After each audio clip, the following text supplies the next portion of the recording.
Subject కి ఒక teacher ఉంటారు, అన్ని సబ్జెక్టులు నన్ను చదవమంటారు. ఇంత చిన్న బుర్రలో అన్ని ఎలా నింపాలి? Class work, home work, fair notes అంటారు. సబ్జెక్ట్ కి 3 బుక్స్ పెట్టి బ్యాగ్ నింపుతారు. ఇన్ఫాక్ట్ నా బరువు కన్నా నా బ్యాగ్ బరువే ఎక్కువ.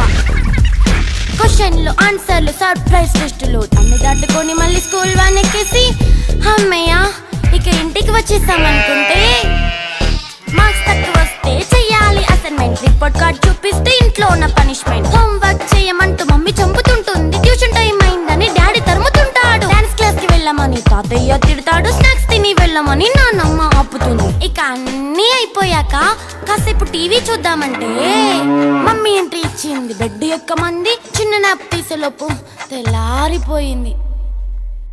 అయ్యో మళ్ళీ మొదలు ఈ స్కూల్ కష్టాలు. ఇక